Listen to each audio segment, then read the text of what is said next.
السلام عليكم. محاضرتنا اليوم هي عن التمبرامانديبولار جوينت. التمبرامانديبولار جوينت اللي هو الجوينت يكون بين المانديبل والتمبرال بون. الارتكوليشن مال التمبرامانديبولار جوينت articulation occur between the articular tubercle and the anterior portion of the mandibular fossa of the temporal bone above and the head أو الcondyloid process of the mandible below. فالارتكوليشن يحدث بين المانديبولار فوسا وهاي الارتيكولار تيوبركل مع التمبرال بون above والهيد اوف ذا مانديبل below. هاي الصورة حقيقية. هذا هو الهيد اوف ذا مانديبل، هاي الارتيكولار تيوبركل وهذه هي المانديبولار فوسا. فمن فوق يكون الارتيكولار سيرفيس الارتيكولار تيوبركل والمانديبولار فوسا، ومن جوا الهيد اوف ذا مانديبل. The articular surface are covered with fibrocartilage. الارتيكولار سيرفيس سواء مال المانديبولار فوسا او مال الهيد اوف ذا مانديبل تكون مغطى بالفايبروكارتلج.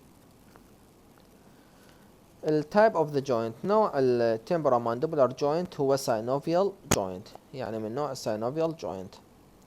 The articular disc divide the joint into upper and lower cavity. اكو بداخل التمبرامانديبولار joint بين الهيد اوف ذا مانديبل والمانديبولار فوسا اكو هذا اسمه الارتيكولار ديسك. الارتيكولار ديسك راح يقسم لنا الجوينت الى upper، هاي الابر، وهاي اللور كافيتي، upper cavity و lower cavity.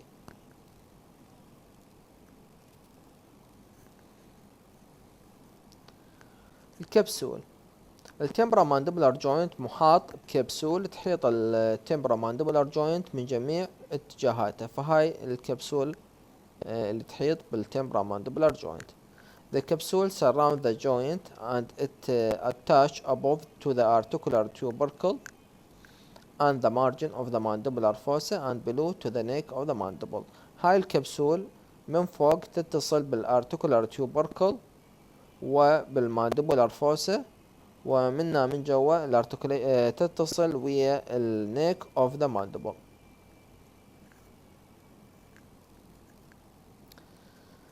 الليجامنت، عندنا عدة ليجامنت موجودة بالتمبرامانديبولار جوينت. أول ليجامنت هو اللاترال تمبرامانديبولار ليجامنت، هذا هو اللاترال تمبرامانديبولار ليجامنت. هذا الليجامنت strength the lateral aspect of the capsule، يعني ينطي دعم لللاترال aspect مال الكبسول. and its fiber run downward and backward، الفايبرز مالته اتجاهها downward and backward from the tubercle on the root of the zygoma to the lateral surface of the neck of the mandible. تبدي من التوبركل اللي من الزيجوماتيك arch لحد النيك of the mandible، the lateral surface of the neck of the mandible. This ligament limit the movement of the mandible in the posterior direction. هذا التمبرامانديبولار ligament وظيفته انه ما يخلي المانديبل يتحرك اكثر من اللازم بالبوستيرور دايركشن، وبالتالي protect the external auditory meatus، وبالتالي راح يحمي الاكسترنال auditory meatus اللي موجودة خلفه، يعني ما يخلي المانديبل يتحرك بهذا الاتجاه على مود يسوي دمج للاكسترنال auditory meatus خلال الحركة. عندنا الليجمنت الثاني هو السفينومانديبولار ليجمنت. السفينومانديبولار ligament lie on the medial side of the joint، يكون medially بالنسبة للجوينت يعني على الداخل. It is thin band that is attached above to the spine of the sphenoid bone and below to the lingula of the mandibular foramen. هذا السفينومانديبولار ligament يبدأ من السباين of the sphenoid bone لحد ويتصل باللنجولا اللي موجودة يم المانديبولار فورامن. الليجمنت الثالث عندنا هو الستايلومانديبولار ليجمنت. الستايلومانديبولار ليجمنت هو من اسمه يعني ليجمنت من الستايلود بروسيس للمانديبل. الستايلومانديبولار ligament lie behind and medial to the joint، يعني يكون posterior and medial بالنسبة للtemporomandibular joint. It is merely band of thickened deep cervical fascia، هو عبارة عن band من الdeep cervical fascia that extend from the apex of the styloid process to the angle of the mandible. يبدأ من apex of the styloid process ويتصل على angle of the mandible.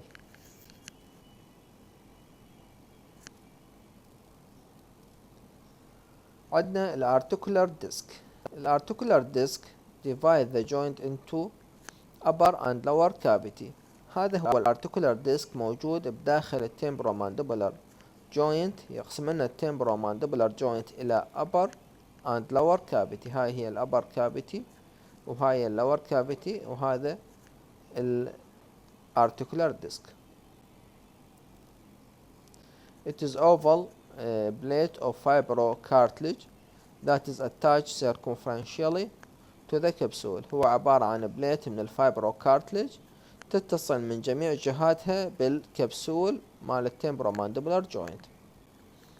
It also attach in front to the tendon of lateral pterygoid muscle and by fibrous band to the head of the mandible. تتصل أيضا anteriorly lateral pterygoid muscle. هذا الارتيكولار disc anteriorly يتصل هذه هي lateral pterygoid muscle، فانتيرورلي يتصل lateral pterygoid muscle، وأيضا يتصل بفايبرس باند تربطه بالhead of the mandible.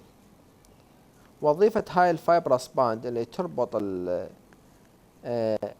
الديسك للhead of the mandible ensure that the disc move forward and backward with the head of the mandible during protrusion and retraction of the mandible. هذه الباند راح تخلي هذا الديسك يتحرك forward and backward ويا الhead of the mandible، يعني من يتقدم الhead of the mandible لقدام راح الديسك يتقدم وياه، ومن يرجع الديسك نفس الشيء يرجع ويا الhead of the mandible. The upper surface of the disc is concavo-convex from before backward to fit the shape of the articular tubercle and the mandibular fossa. الشكل مالته هذا الارتيكولار ديسك قلنا شكله يكون concavo-convex، يعني بدايته concave ومنه convex، على مود الكونكيف هذا يخليه فت للشيب مع الارتيكولار تيوبركل، لان هي تكون convex فيكون منها concave، ومنها يكون convex على مود فت للشيب مال المانديبولار فوسا فيكون منها convex.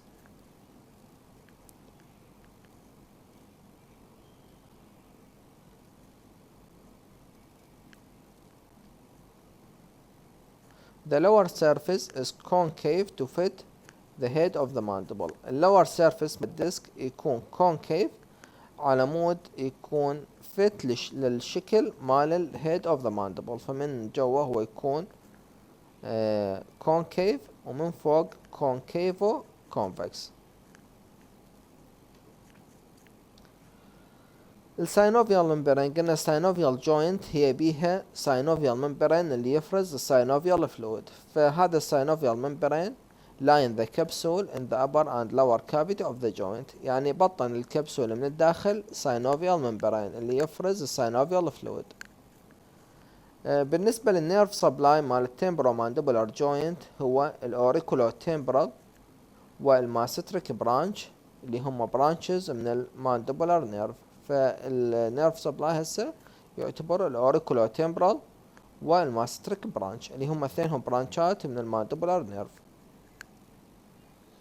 الموفمنت الحركة اللي تحدث بالتمبرومانديبولار joint. The mandible can be depressed or elevated,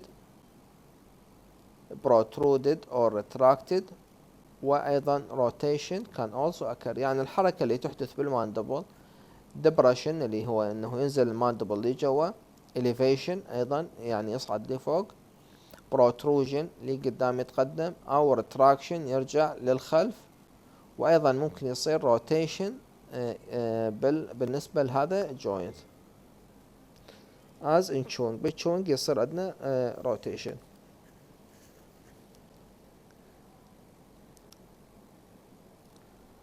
In the position of the rest, the teeth of the upper and lower jaw are slightly apart. خلال الريست position الأسنان الأبر واللور تيث تكون بيناتهم مسافة قليلة، يعني ما يكونن in contact بالريست position. On closure of the joint the teeth come into contact. من ينسد الجوينت يلا هذه الأسنان تكون in contact الأبر واللور تيث. أول موفمنت بالنسبة للتي ام جي هي الدبريشن اوف ذا ماندبل، يعني انه ينزل الماندبل إلى الأسفل. As the mouth is opened, the head of the mandible rotate on the under surface of the articular disc around the horizontal axis. أول ما ينفتح الماوث يبدي rotation للhead of the mandible على السطح السفلي مع الارتيكولار ديسك around the horizontal axis. فالحركة الاوبننج of the mandible تبدي بالروتيشن بالنسبة للhead of the mandible.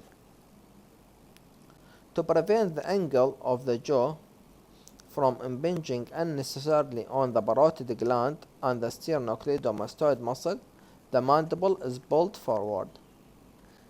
على مود ما يصير أي ضغط غير ضروري على الباروتيد جلاند والستيرنوكليدوماستويد مصل، الماندبل ينسحب للأمام، يعني من نفتح زايد الماندبل راح ينسحب للأمام بهاي الطريقة. lateral pterygoid muscle تسحب الماندبل للأمام، يعني هو بالريست بوزيشن هنا بهاي الارتيكولار بالماندبولار فوسا.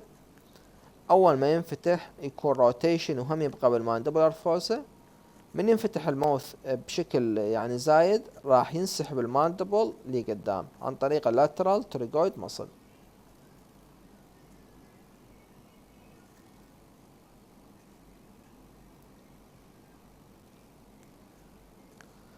This accomplished by contraction of the lateral pterygoid muscle, which pull forward the neck of the mandible and the articular disc so that later move on to the articular tubercle. هذه قلنا اللاترال pterygoid muscle راح تسحب لنا الماندبل للأمام، وتسحب أيضا الارتيكولار ديسك، لأنه قلنا الارتيكولار ديسك anteriorly أيضا يرتبط باللاترال pterygoid muscle، فينسحب من الماندبولار فوسا باتجاه الارتيكولار tubercle أو الارتيكولار eminence. This forward movement of the disc is limited by the tension of the fibroelastic tissue. هذه الفورورد موفمنت حركة الماندبل بالاتجاه الأمامي تكون مقيدة بالتنشن of the fibroelastic tissue، يعني اكو تشو تمنع انه تتحرك اكثر من اللازم. هاي التشو which tethered the disc to the temporal bone posteriorly. التشو الفايبرو إلاستيك تشو اللي تربط الديسك posteriorly للتمبرال بون تمنع الماندبل انه يتحرك اكثر من اللازم بالانتيريور دايركشن. Depression of the mandible is brought about by contraction of digastric muscle, gynohyoid and mylohyoid muscle. الدبريشن مال الماندبل يكون عن طريق تقلص هاي العضلات اللي هي الدايجاستريك muscle, الجينوهايويد muscle and mylohyoid muscle. بينما lateral pterygoid muscle عندها دور مهم opening of the mandible عن طريق pulling the mandible forward، انه تسحب الماندبل للامام، فتكون لها دور كبير depression of the mandible.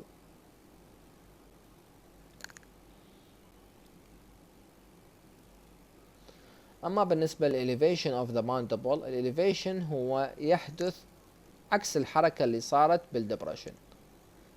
يعني قلنا بالدبرشن اوف ذا ماندبل أول شي صار روتيشن وبعدين انسحب الماندبل للأمام. هنا راح تبدي انه الماندبل يرجع للخلف، الماندبل يرجع للخلف وبعدين يصير بروتيشن بالعكس عمود يصير كلوجر للماوث. ف the movement is in the depression of the mandible are reverse، يعني هي تنعكس العملية بالأوبن بالنسبة للdepression of the mandible. First the head of the mandible and the disc move backward. قلنا أول شيء ال head of the mandible والديسك يرجع backward إلى وضعه الطبيعي. And then the head rotated on the lower surface of the disc. يعني أول شيء يرجع الماندبل للماندبولار فوسا وبعدين الهيد يصير بروتيشن على lower surface مال articular disc. Elevation of the mandible is brought about by contraction of temporalis muscle, masseter and medial pterygoid muscle. هاي العضلات من يصير بها contraction هي اللي تسد الماوث، اللي هي temporalis muscle، الماسيتر muscle والميديال pterygoid muscle. The head of the mandible is pulled backward by the posterior fiber of the temporalis muscle. هاي التمبراليس muscle، البوستيرور فايبر مال التمبراليس muscle تسحب الماندبل باكورد، ترجعه باتجاه الماندبولار فوسا. The articular disc is pulled backward by the fibroelastic tissue. الارتيكولار ديسك ينسحب للخلف عن طريق الفايبروelastic tissue which tether the disc to the temporal bone posteriorly. فالفايبروelastic tissue اللي تربط الديسك للتمبرال بون بوستيرالي هي ترجع الديسك باكورد.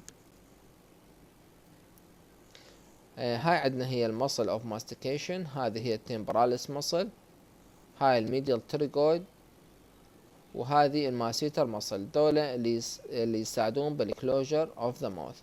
هاي اللاترال تريجويد مسل اللي هي قلنا تسحب الماندبل فورورد تساعد بالماوث اوبننج، وهذه الدايجاستريك مسل اللي من يصير بها كونتراكشن تخلي الماوث اوبند، اللي انه تسوي ديبرشن للماندبل. protrusion of the mandible، حركة الماندبل للأمام. The articular disc is pulled forward onto the anterior tubercle. أول شيء راح ينسحب الارتيكولار ديسك forward إلى الأمام، ينسحب على الارتيكولار tubercle carrying the head of the mandible with it، فينسحب الارتيكولار ديسك والhead of the mandible للأمام. All movement thus take place in the upper cavity of the joint. بالنسبة للprotrusion of the mandible الحركة كلها تكون بالupper cavity of the joint. In the protrusion the lower teeth are drawn forward over the upper teeth. بالprotrusion lower teeth تتحرك forward على upper teeth which is brought about by contraction of the lateral pterygoid muscle of the both side assisted by medial pterygoid muscle. البروتروجن يكون عن طريق الكونتراكشن of the lateral pterygoid muscle بالجهتين. إذا تقلصت اللاترال pterygoid muscle بالجهتين بنفس الوقت راح يصير عندنا البروتروجن of the mandible، وتساعد هاي اللاترال pterygoid muscle تساعدها الميديال pterygoid muscle. الريتراكشن اوف ذا ماندبل يعني عودة الماندبل للخلف. The articular disc and the head of the mandible are pulled backward into the mandibular fossa. يرجع الديسك والhead of the mandible إلى الخلف للmandibular fossa. The retraction is brought about by contraction of the posterior fiber of the temporalis. الريتراكشن يعني سحب الماندبل للخلف يكون عن طريق البوستيرور فايبر اوف ذا temporalis muscle. البوستيرور فايبر مال التمبراليس muscle هي تسحب الماندبل للخلف. آخر شيء عندنا بالنسبة للتمبرال ماندبولار جوينت هي الامبورتانت ريليشن اوف ذا تمبرال ماندبولار جوينت، يعني شيء يحيط التمبرال ماندبولار جوينت من جميع الاتجاهات. أول شيء عندنا anterior للتمبرال ماندبولار جوينت أكو الماندبولار notch and the masseteric nerve and artery. هذا هو التمبرال ماندبولار جوينت. anteriorly بالنسبة للتمبرال ماندبولار جوينت أكو الماندبولار نوتش والماسيتريك نيرف اند ارتري. بينما posteriorly بالنسبة للتمبرال ماندبولار جوينت أكو التمبانيك بليت of the external auditory meatus and the glenoid process of the parotid gland. Posteriorly to the temporal mandibular joint أكو external auditory meatus وجزء من الباروتيد gland. laterally يعني للخارج عندنا الباروتيد gland، الفاشيا superficial fascia والسكن تكون laterally بالنسبة للتمبرال ماندبولار جوينت. بينما medially يعني للداخل مال التمبرال ماندبولار جوينت أكو الماكسيلاري artery and vein وايضا الاوريكولو تمبرال نيرف. هذول ما نقدر نشوفهم من انهم يكونون للداخل.